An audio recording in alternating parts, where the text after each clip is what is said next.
Summer, 1971. A forgotten town in Tennessee, just miles from Memphis. The air is thick with heat. The roads shimmer with dust. Along the highway walks a barefoot boy of 10, clutching a torn, sweat-stained ticket in his small hand. He has been walking for hours, each step heavier than the last, but his eyes burn with a single purpose: to see Elvis Presley perform tonight. There's no bus fare in his pocket, no one to guide him, no guarantee that the crumpled ticket will even be accepted. He knows only that he is late, that the gates may already be closed, and that security guards don't bend rules for children who arrive alone. And yet, he keeps walking. Because to him, Elvis isn't just a star. He is proof that a poor boy can rise above silence, that a voice can break through the noise of the world. The question hangs over every step. Will he make it in time, or will his dream dissolve at the gates? What happens next will turn this night into a story whispered for decades. Because sometimes one child's stubborn hope collides with history, and nothing is ever the same again. Let us know where you're watching from, and we hope you enjoy the story. The town looked tired, as though even the bricks in its low storefronts had grown weary of holding themselves up. Faded signs dangled from crooked nails above narrow sidewalks. The paint on the wooden houses peeled in strips like old paper. The summer air on the southern edge of Tennessee in the early 1970s was heavy with dust and humidity, thick enough to choke if you stood too still. A single bus rumbled out of town that morning, leaving behind a trail of gray smoke that seemed to hang over the empty main street like a final insult. On that street walked a boy no older than 10, thin legs carrying him with an energy that didn't match the slump of his surroundings. His shirt was one his mother had stitched together from scraps of fabric left over from her sewing jobs. His shorts were too small, the hem riding above bony knees, and his shoes, cheap leather hand-me-downs from a cousin, had soles that threatened to split every time he stumbled over a stone. In one hand, he clutched something as though it were more precious than food or water. A ticket, crumpled, faded, but intact. The boy's father spent his days at the textile plant outside of town, a job that left his hands raw and his back bent long before evening. His mother stayed home, piecing together clothes for neighbors to earn extra money.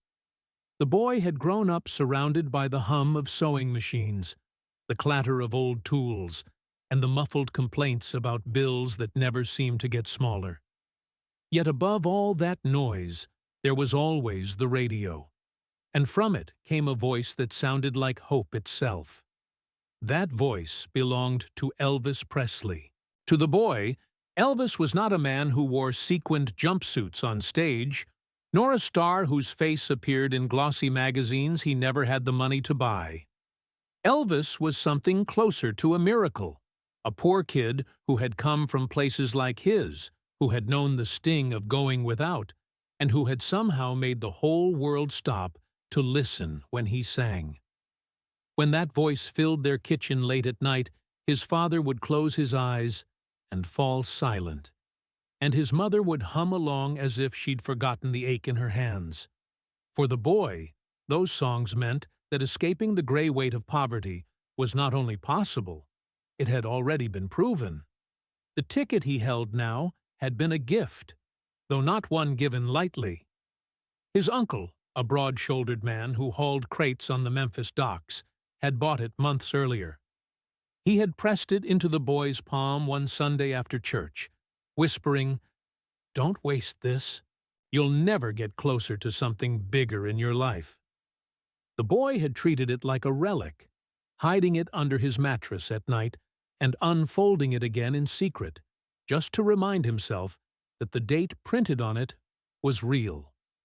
But that morning, the miracle nearly evaporated. The boy arrived at the bus stop with minutes to spare, but he was too late all the same. He'd run the length of the street, lungs burning, heart pounding, only to see the bus already pulling away. He chased it for half a block, waving his arms, shouting until his voice cracked. The driver never turned his head. The bus grew smaller, the smoke fading into the distance until it was gone completely. He stopped running, stood doubled over with sweat dripping onto the pavement, and realized what had happened. The single bus that could have carried him to Memphis had left without him. He patted his pockets. A few coins, not nearly enough for another ticket. There would be no second chance. For a long moment he simply stood there, staring at the empty street, the weight of disappointment pressing down on his thin shoulders. He could turn back home, confess to his mother that the dream was over before it began, fold the ticket away, and pretend it had never mattered. But as he looked down at the faded paper in his hand, he heard a sound in his memory. Elvis's voice on the radio, low and tender, singing "Love Me Tender." The night before, as the crickets outside sang in the dark, the boy whispered the words now, barely audible, his lips trembling around the melody. Something inside him stirred. Not defiance, not even courage, but a stubbornness that belonged only to children who had not yet learned how impossible the world could be. He straightened, wiped the sweat from his brow, and began walking. If the bus had left him behind, then his legs would carry him the rest of the way. The road out of town stretched flat and endless, shimmering in the heat. Dust rose with each step and clung to his clothes, caking his shoes until they looked older than they were. Cars and trucks passed, most without slowing, some drivers honking or shouting as they left him in their exhaust. He paid them no mind. With each mile marker, with each cracked billboard advertising soft drinks or used cars, he pressed forward, singing softly to himself to keep from thinking about the ache in his feet. He sang not for others, not to impress, but to remind himself why he walked. Every time he whispered a line from "Love Me Tender," he imagined the moment the lights of the arena would bathe him, the instant he would see the man whose songs had filled the silence of his home. He imagined looking at Elvis not as a distant star, but as proof that someone like him could matter. The boy did not know how many miles stretched between him and that dream. He only knew one thing. He was not turning back. The sun had climbed higher now, beating down with a merciless heat that shimmered across the asphalt. The boy's shirt clung damply to his back, his hair matted to his forehead. He kept moving, dragging one foot after the other, humming faint snatches of Elvis tunes as though the rhythm itself might carry him forward. Up ahead, the road bent slightly where a row of pines lined a shallow ditch. That was where he heard them, voices, older than his own, sharp and mocking, like the caw of crows. Two boys, maybe 14 or 15, lounged against their bicycles, blocking part of the shoulder. They spotted him before he could cross to the other side. "Hey!" one of them called out, a lanky figure with a shock of greasy hair falling into his eyes. "Where you headed, kid? Don't look like you belong out here." The boy tried not to answer. He lowered his gaze, tightening his grip on the ticket in his fist. But silence only invited more trouble. The second teenager, broader and heavier, smirked. "Look at him. He's carrying something. What you got there, runt?" The boy swallowed, words catching in his throat. "It's nothing." That only made them curious. The lanky one stepped forward, eyeing the folded paper. "Don't tell me that's a ticket. You think you're going to a show? What are you, 8 years old? They won't even let you in." The bigger one barked a laugh. "Don't tell me you're dumb enough to think Elvis Presley cares if some snot-nosed brat shows up. He don't see you. He don't see anybody." Each word jabbed like a stone, but the boy stood rooted. Something about their laughter felt worse than the heat, worse than the ache in his legs. He had heard plenty of grown-ups mutter about wasted time, wasted money, but hearing it from kids not much older than him carried a crueler edge. Then the broad-shouldered teenager lunged, snatching at the ticket. "Let's see it then!" The boy's arm shot back, clutching the paper to his chest with both hands. The ticket crumpled against his pounding heart. He shoved against the older boy's arm with all the strength he had. The larger one sneered and shoved him to the dirt. Dust stung his eyes and coated his tongue, but when the teenager tried to pry open his fingers, he clamped them shut tighter. "Give it!" the boy demanded, his voice hoarse. The older teen froze for half a second, surprised at the fire in the smaller boy's eyes. Then he laughed again, but uneasily this time. "Crazy little runt." He kicked a clod of dirt at him and stepped back. Before anything worse could happen, the rattle of an old engine broke through the moment. A battered farm truck rolled up, its headlights clouded and its paint dulled from years in the sun. The driver slowed, scowling through the open window. "What's going on here?" The teenagers shifted uneasily, stepping back from the boy. "Nothing, sir," the lanky one muttered, swinging onto his bike. Within seconds, both were pedaling off, their laughter trailing thin in the air until it disappeared altogether. The boy pushed himself up, wiping grit from his face. His knees throbbed, but his fist remained clenched around the ticket. He unfolded it just enough to see that the ink was still legible, the date still shining through the creases. Relief swept over him. The truck had stopped on the shoulder. The driver was a man in his late 40s, his skin browned and creased by years in the sun. He wore denim overalls and a cap with sweat stains on the brim. He looked the boy over with sharp eyes, as if trying to figure out whether he was lost or simply out of his mind. "You walking out here alone?" the man asked. The boy nodded. "Where to?" "Memphis," the boy whispered. The man's eyebrows rose. "That's a long walk for someone your size. What's in Memphis worth blisterin' your feet clean off?" The boy hesitated, then opened his palm to reveal the ticket. His voice came out steadier than he expected. "I have to see him. Elvis Presley. He sings like he knows what it feels like when it hurts, and when you still hope anyway. I need to hear it for myself." The man studied him, the boy's thin frame, the dust on his clothes, the earnest fire in his voice. For a moment, the farmer said nothing. Then he gave a short grunt, shifted gears, and climbed out of the cab. He pulled open the tailgate of the truck. "Get in the back," he said. "Road's long. You'll roast to death if you keep walking." The boy climbed into the bed of the truck, settling on the worn wooden planks. As the vehicle jolted forward, the warm wind rushed around him, stinging his scraped arms but cooling his face. He held the ticket flat against his knee, the edges fluttering in the wind, and whispered the words he had said to the farmer again, this time to himself.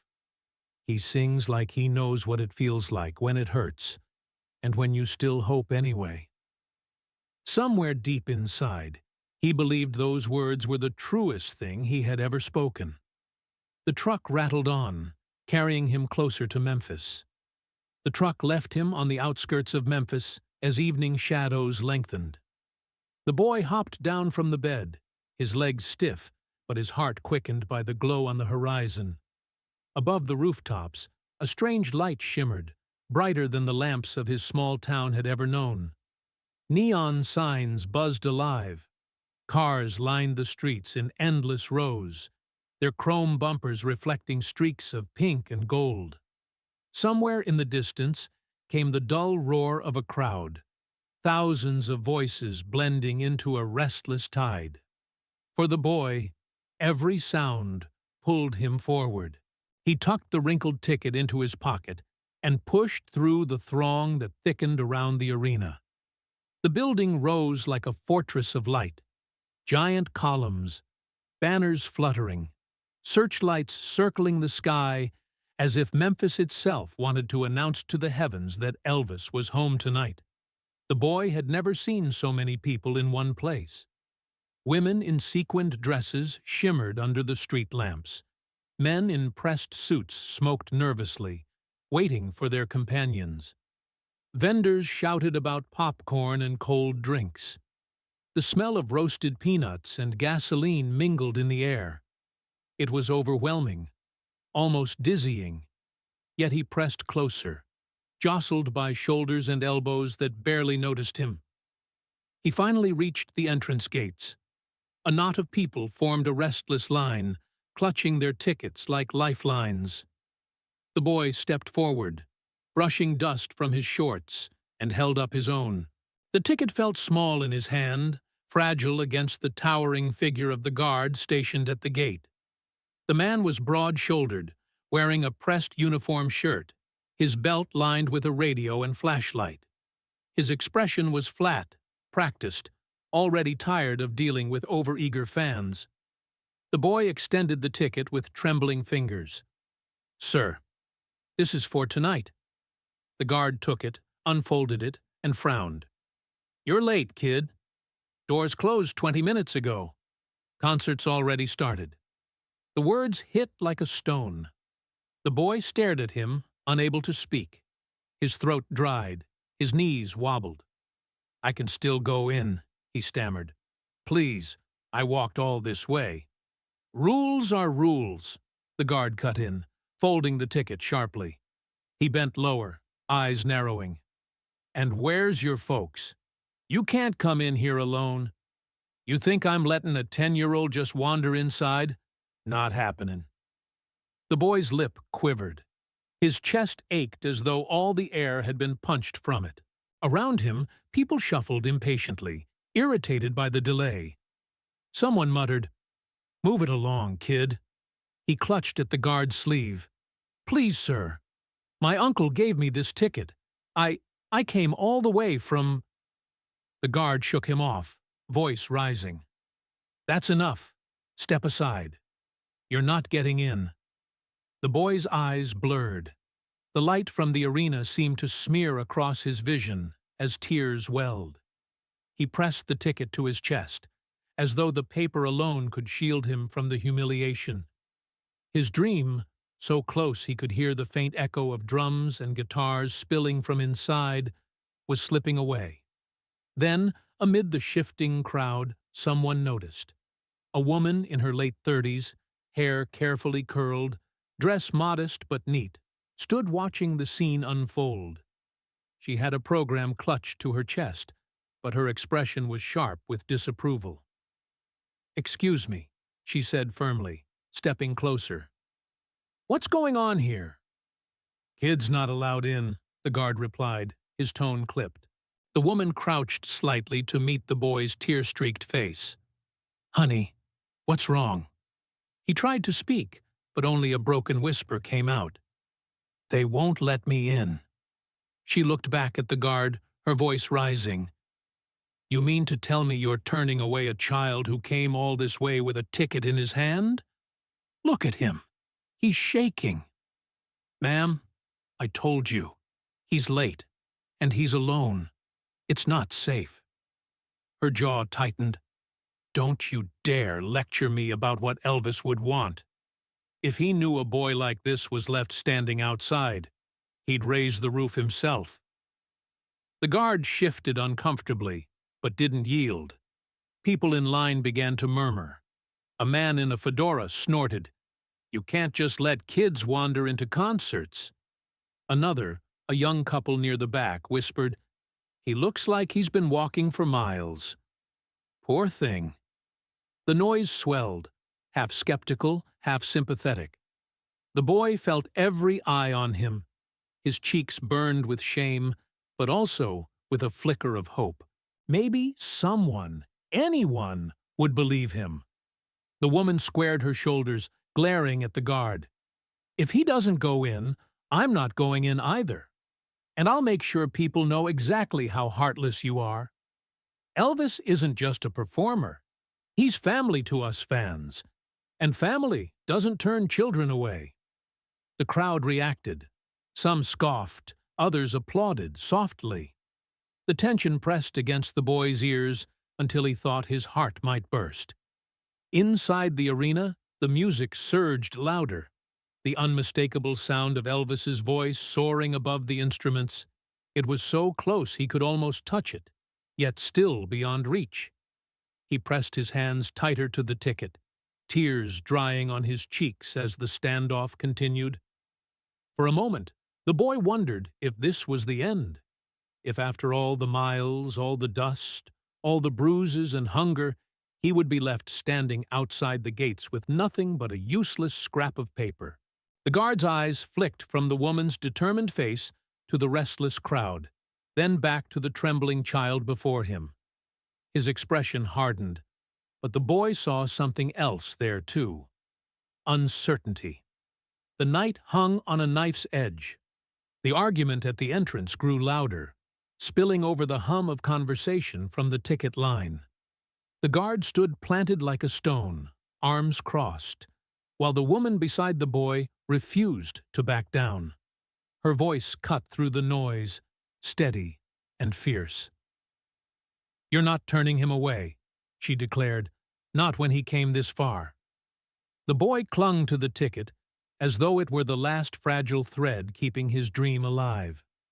He stared at the guard's polished belt buckle, unable to meet his eyes.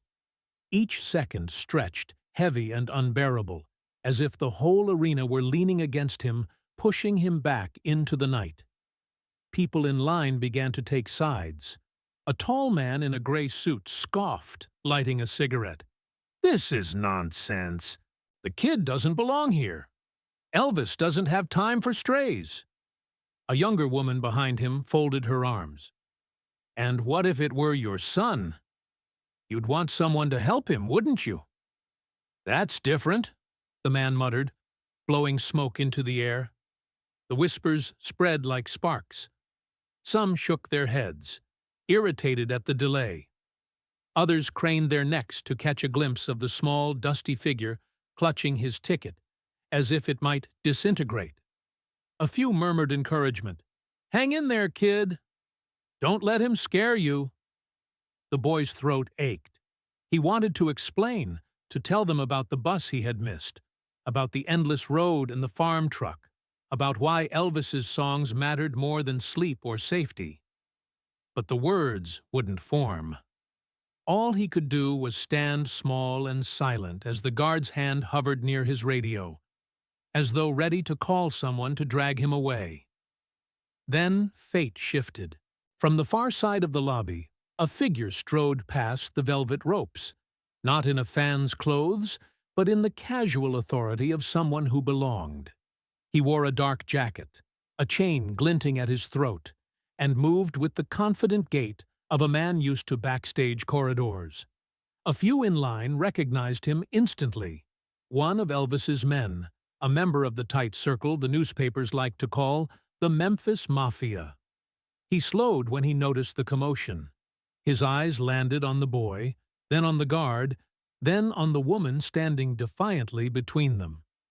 "What's going on here?" His voice cut, sharp but curious. The woman turned toward him, relief flashing across her face. "This child's being turned away. He's got a ticket, but the guard says he's too late, too young. You look at him and tell me Elvis would want this." The guard stiffened, his jaw tight. "Sir, he showed up after doors closed, and he's alone. I can't just—" But the boy, summoning a sliver of courage, stepped forward. His voice trembled but carried through the murmurs. "I walked all the way here. From the next town. I missed the bus, but I didn't stop. Please, sir. I only want to see him sing. He's my hero." The man from Elvis's circle looked down at the crumpled ticket the boy extended, edges soft from sweat and dirt. His brow furrowed. He studied the child, dust on his skin, scrapes on his knees, shoes nearly falling apart, and something softened in his face. "Is that true?" he asked quietly. The boy nodded, clutching the ticket tighter. For a moment, silence held. The guard's lips pressed thin, the woman's eyes blazed with expectation, and the line of onlookers leaned forward. The man rubbed the back of his neck, muttering, "Rules are rules, but—" He trailed off, then exhaled sharply. "All right, I'll handle this." He gestured for the boy to follow. The guard protested, "Sir, you know that's not procedure." "Procedure can wait," the man snapped, his voice brooking no argument. The boy blinked in disbelief. His feet felt unsteady as he stepped forward, the crowd parting slightly to let him through. Whispers rippled behind him. "He's taking him inside." "Lucky kid? Can you believe that?" The woman who had defended him placed a hand briefly on his shoulder. "Go on, sweetheart. Don't waste this chance." His throat tightened with gratitude, but the words stuck. He could only nod before hurrying after the man in the dark jacket. Together, they slipped past the ropes, past the stairs, into a dim corridor that smelled of dust, sweat, and electricity. The music from the stage rumbled faintly through the walls, guitars, drums, a voice so familiar it raised goosebumps. The boy's heart pounded harder with each step. For the first time all day, he believed he might actually make it past the walls, past the rules, into the world where Elvis's voice wasn't just coming from a radio, but alive, filling the air around him. Still, doubt gnawed at him. What if the man changed his mind? What if someone stopped them deeper inside? The ticket, now limp and damp in his fist, felt less like proof and more like a talisman he had to hold until the very last moment. Behind him, the sounds of the crowd at the entrance faded. Ahead, the corridor stretched into shadow, the hum of amplifiers growing louder. He followed, every nerve alight with anticipation and fear, not knowing that the greatest turn of his journey was only steps away. The corridor swallowed him whole, lit by dim yellow bulbs that buzzed faintly against concrete walls. The boy trailed behind the man from Elvis's entourage, his small shoes slapping softly against the floor. Each step carried the scent of cigarettes and floor polish, the mingled aromas of fried food and cologne drifting from half-open doors. Voices echoed from unseen corners, laughter, hurried instructions, the rasp of amplifiers testing their limits. The man didn't slow. He moved with the brisk assurance of someone accustomed to weaving through chaos, turning sharp corners without looking back. The boy hurried to keep pace, clutching the wilted ticket that had nearly been his undoing. Every time his foot scuffed the floor, he feared someone would bark at him to stop, to explain himself, to prove he belonged. Yet no one did. Stagehands brushed past carrying cables and props, barely glancing at him. To them, he was invisible, just another figure lost in the churn of backstage life. Then the music reached him.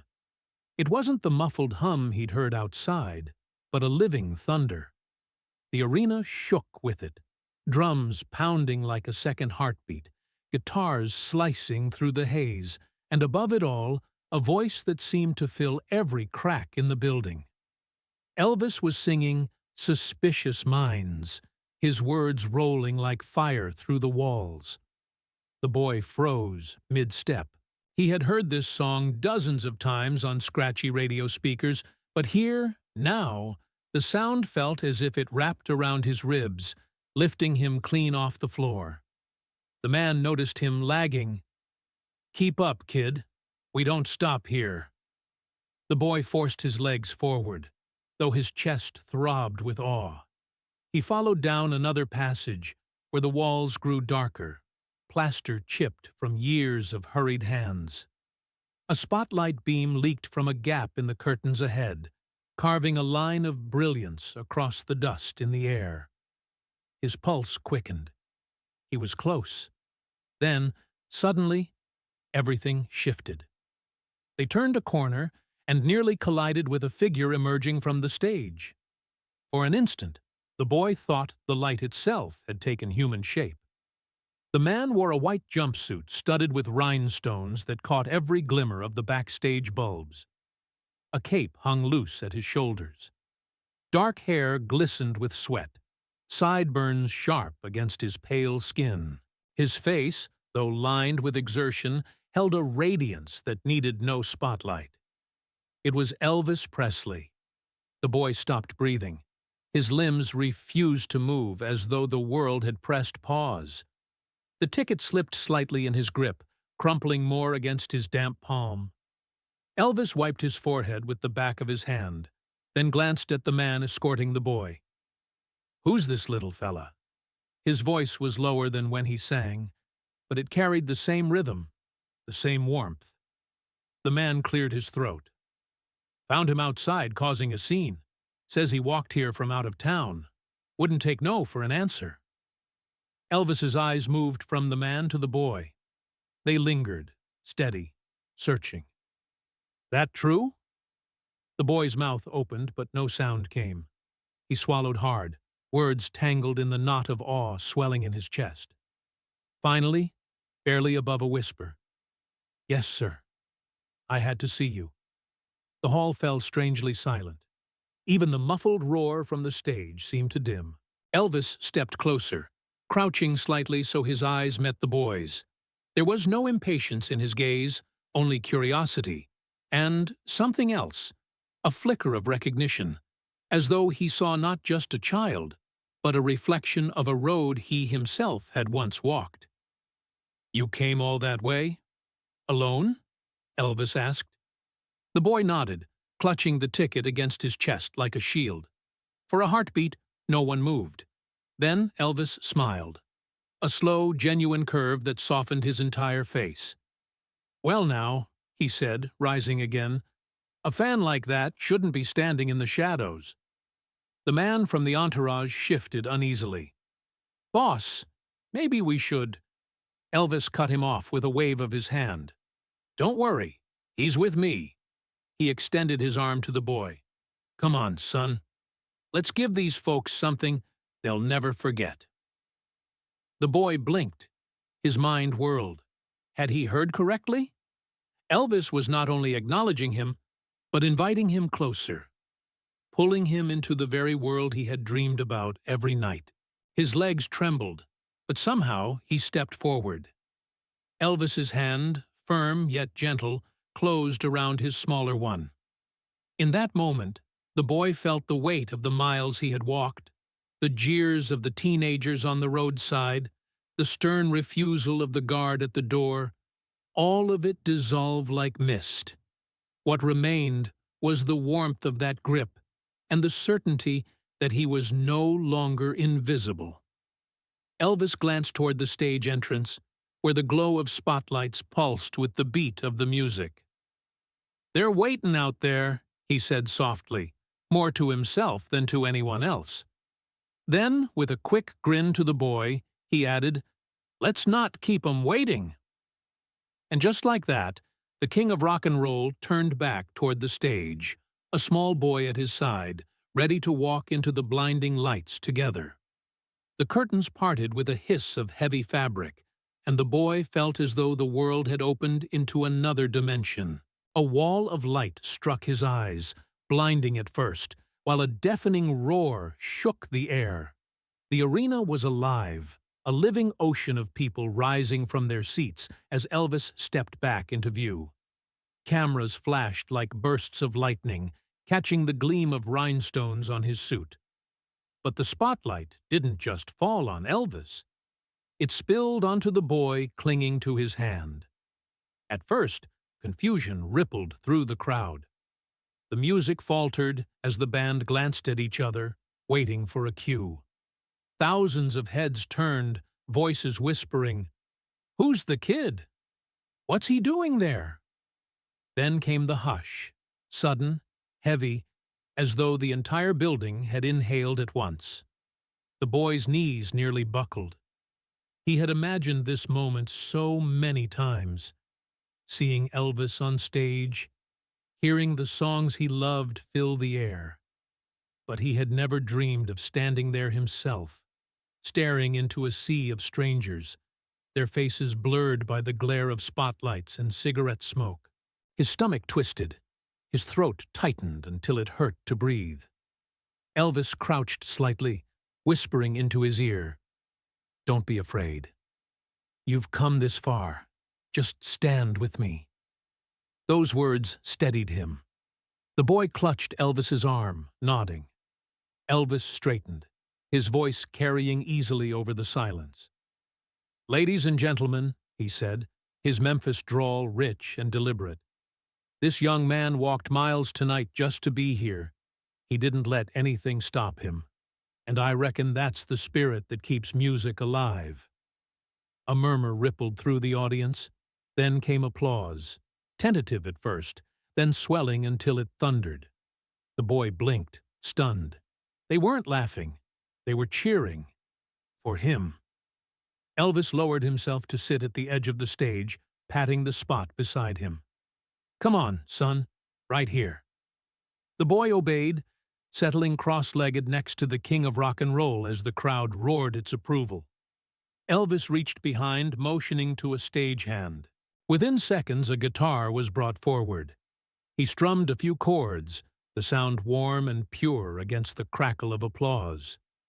Then Elvis leaned toward the microphone. "I think this fella deserves a song." He looked at the boy, his eyes kind but steady. "What do you say? You know this one?" The first notes of "Love Me Tender" drifted into the air. The arena fell into perfect stillness. Every shuffle, every cough, every restless whisper vanished. The boy's chest tightened. He knew every word, though his voice was too soft to carry beyond a whisper. He mouthed the lyrics, barely audible, while Elvis's baritone wrapped around him like a blanket. The king's hand rested lightly on his shoulder, steady and protective, as if to say, "You belong here." And then something miraculous happened.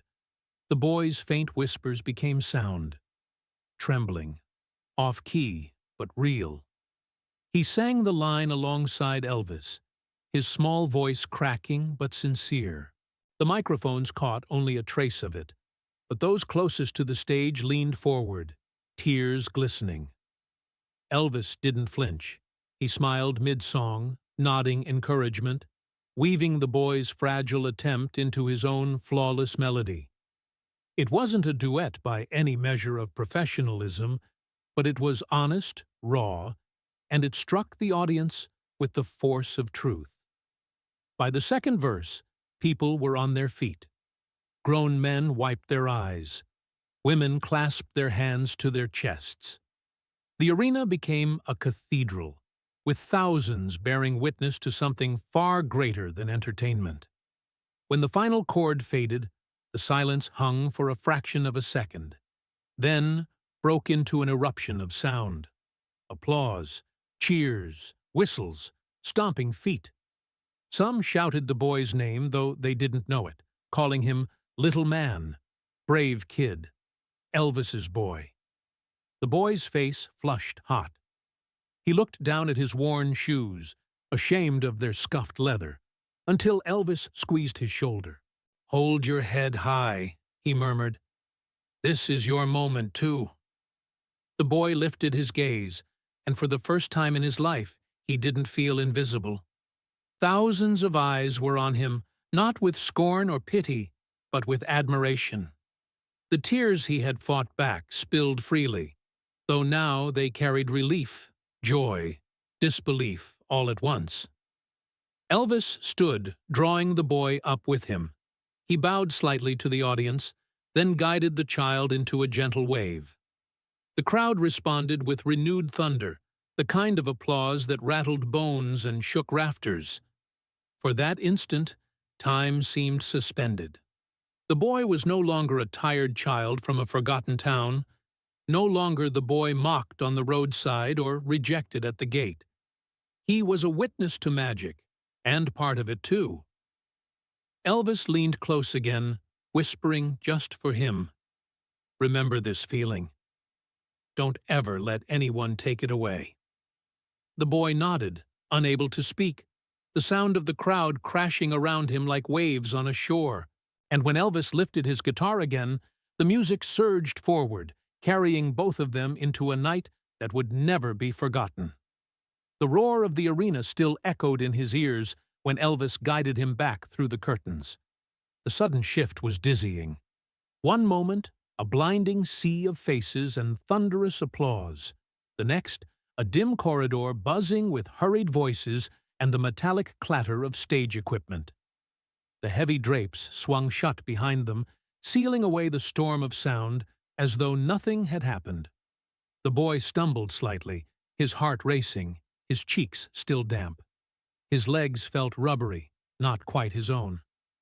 Elvis steadied him with a hand at his shoulder, giving him a reassuring pat. "Well, you did it," Elvis murmured, half smiling. "Didn't think I'd have company for Love Me Tender tonight, but turns out I did." The boy opened his mouth, but no words came. He could only look up at Elvis, breathless, overwhelmed. Around them, the backstage crew erupted with their own reactions. Musicians grinned as they wiped sweat from their faces. One of the backup singers leaned down and whispered, "Honey, you were brave up there." A stagehand gave a low whistle. "Kids got more guts than most men." But not everyone looked pleased. Two men in suits, administrators, by the stiffness of their collars and the clipboards in their hands, hurried forward. Their expressions were tight, eyes darting between Elvis and the boy. "Mr. Presley," one began sharply, "that was highly irregular. You can't just pull children out of the audience. There are liability issues, security protocols." Elvis raised an eyebrow, his grip on the boy's shoulder tightening slightly. "You worry too much." "With respect, sir," the other pressed, "it's not a matter of worry. This could set a precedent. What if others try to rush the stage expecting the same treatment?" The boy shrank, heat rising in his chest. He thought they might be about to drag him away, erase the miracle as quickly as it had appeared. His eyes dropped to the floor, shame prickling at his skin. Then Elvis spoke, voice calm but edged with steel. "This isn't about precedent. This is about a kid who believed enough to walk miles just to be here. If you think I'm going to turn him out on the street after that—" He stopped, narrowing his eyes. "Well, then you don't understand what this music's about." Silence fell. The men exchanged nervous glances. Nobody contradicted him.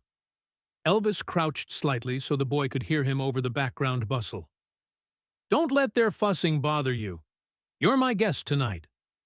The boy blinked up at him. "Your guest?"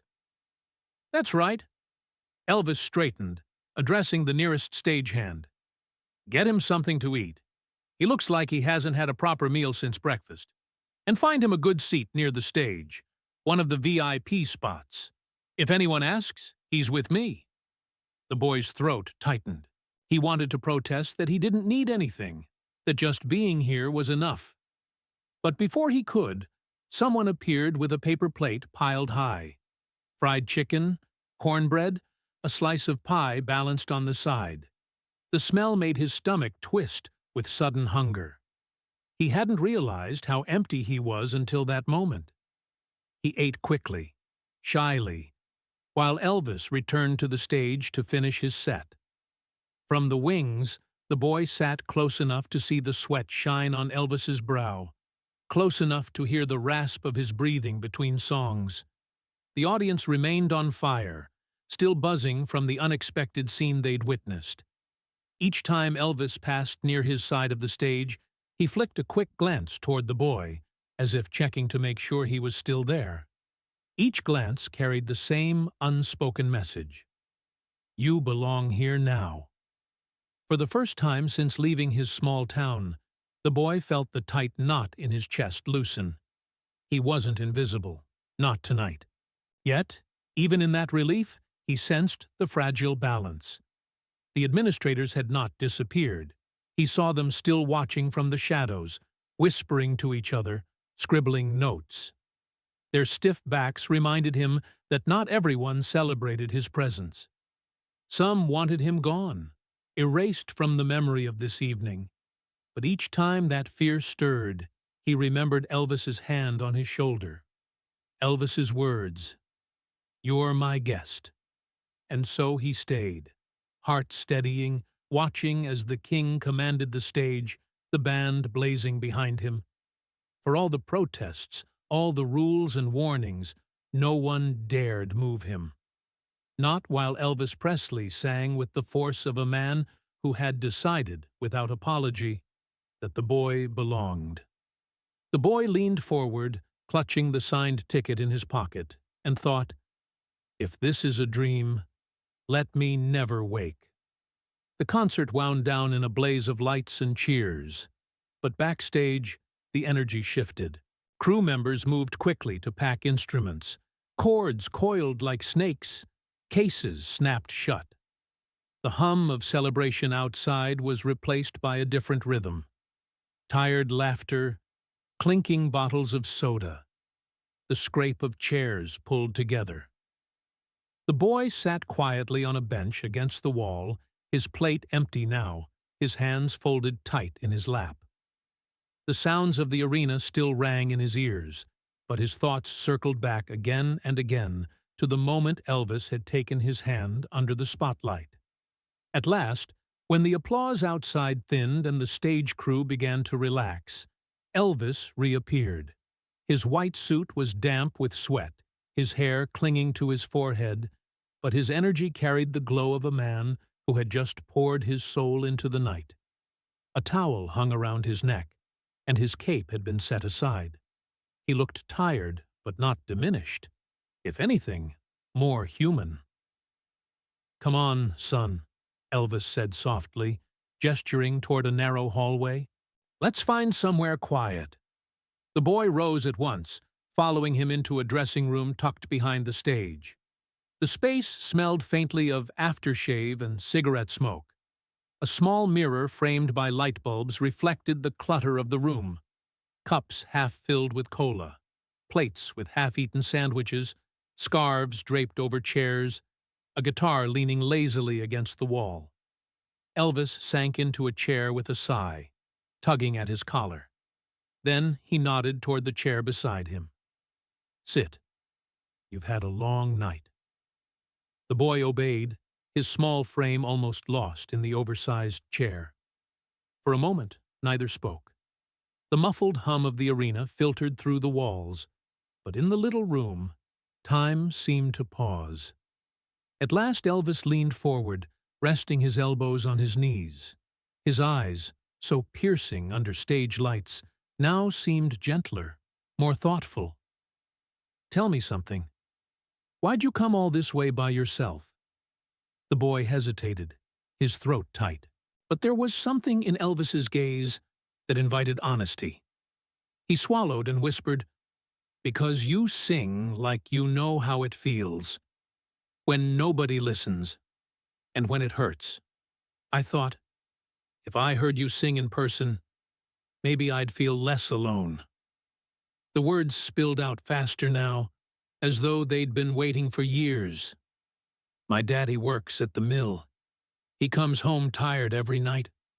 My mama sews until her fingers bleed. Sometimes I think nobody sees us. Not really. But when you sing, it's like you're talking to people like us." Elvis didn't interrupt. His face stayed still, but his eyes darkened, filled with memory. After a long pause, he spoke, his voice low. "I know that feeling. Believe me, I do. I grew up with holes in my shoes, wondering if anybody would ever notice me. And for a long time, nobody did." The boy's eyes widened. But you're Elvis Presley." Elvis gave a short laugh, but it wasn't unkind. "That didn't happen overnight. I was just another poor kid in Tupelo, sitting on the porch with a guitar and dreams too big for my pockets. Folks laughed at me plenty. Some said I'd never make it. But you can't let that stop you. If there's a song in your heart, you gotta sing it. Even if no one claps, even if they laugh." The boy stared at his shoes, scuffed and dusty. "What if they never listen?" Elvis leaned closer, his voice steady. "Then you sing louder, and you keep singing until somebody does. Because somewhere, there's always a person who needs to hear it. Just like you needed to hear mine." Silence stretched again, but it was not empty. It felt full, charged with something larger than both of them. The boy felt his chest swell with a kind of courage he'd never known. Elvis reached for a scarf from the table, one he had worn during the show, still warm with his sweat. He draped it gently around the boy's neck. "This is yours now. A reminder. Don't forget what you felt out there tonight." The boy touched the fabric, trembling. "I'll never forget." Then Elvis took the battered ticket from his hand, flipped it over, and scrawled his name across the back with a flourish. He handed it back, his smile faint but serious. "That paper got you through the door, but what'll carry you further is what you've got inside you. Don't let anyone tear that up." The boy clutched the signed ticket as though it were a treasure more precious than gold. His eyes blurred with tears he no longer tried to hide. Elvis placed a hand gently on his shoulder. "You're not invisible, son. Don't you ever believe that again." And in that small, cluttered dressing room, under the hum of flickering bulbs and the scent of cigarette smoke, the boy felt something shift inside him. It was more than kindness. It was as though Elvis had handed him a piece of his own hard-earned strength, a promise he could carry long after the music faded. Morning came slowly, gray light creeping over the horizon as the boy began the long walk back toward his town. The scarf lay folded carefully inside his shirt, the signed ticket tucked deep in his pocket, safe from the morning dew. His body ached from exhaustion, feet blistered, legs sore. But none of that seemed to matter. Something in him had changed during the night. He wasn't walking home empty. The highway felt different now. Cars passed more slowly. Some drivers even honked in greeting. It didn't take long before he realized why. The story was already spreading. Reporters had been at the concert. They had written about the dusty child Elvis had led on stage, about the trembling voice that joined the king for "Love Me Tender." By the time he reached the edge of his town, whispers had become shouts. Neighbors leaned over fences, pointing as he passed. A shopkeeper stepped out to shake his head in wonder. "That's him," he heard someone say. "That's the boy who stood with Elvis last night." His face burned with both pride and embarrassment. He kept his eyes low, but inside his chest, his heart hammered with something fierce and new. He had left as an invisible child. He was returning as someone seen. When he reached the worn front steps of his family's house, he hesitated. The wooden boards creaked under his weight. His father was waiting by the door, shoulders slumped from another night shift, hands stained with grease and lint from the mill. His mother stood behind him, wringing a dish towel, her eyes wet before he had spoken a word. The boy pulled the scarf from his shirt and held it out with trembling hands. His father took it slowly, as though afraid it might vanish. The faded blue fabric still carried the faintest trace of cologne and sweat. Then the boy handed over the ticket. His father turned it over, staring at the bold signature across the back. Silence stretched. For a moment, the boy feared he might be scolded for walking alone, for risking so much. But then his father lifted his eyes, and they were shining. His voice cracked, deep and quiet. "Now I understand why you went. And I'm proud of you, son." The boy blinked back tears, nodding hard. His mother pulled him into her arms, pressing her cheek against his dusty hair. In that embrace, the ache of the miles, the fear at the gate, the jeers on the roadside, all of it finally lifted. Word traveled quickly. For weeks afterward, townsfolk asked him to retell the story, how Elvis had spoken to him, how it felt to sit on the edge of that great stage. Each time his throat tightened, but he found the courage to describe it, not as a boast, but as if recounting a miracle.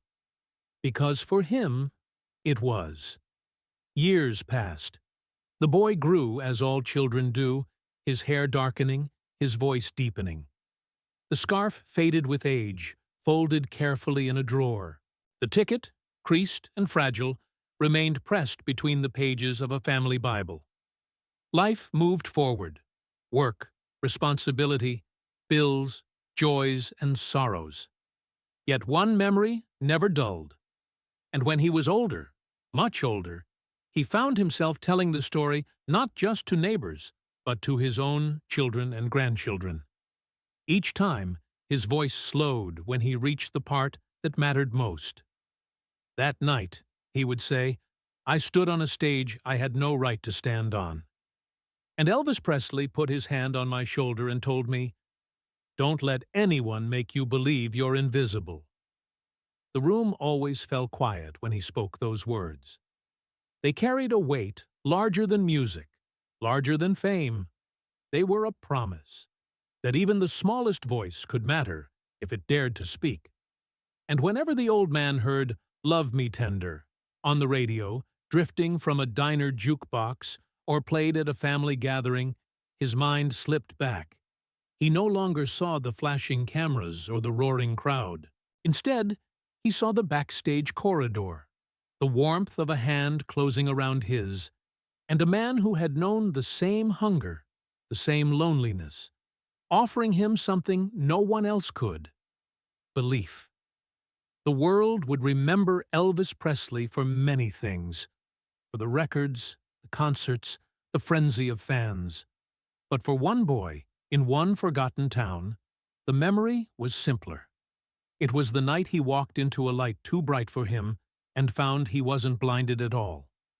He was seen. He was heard. And because of that, he carried a song inside him for the rest of his days.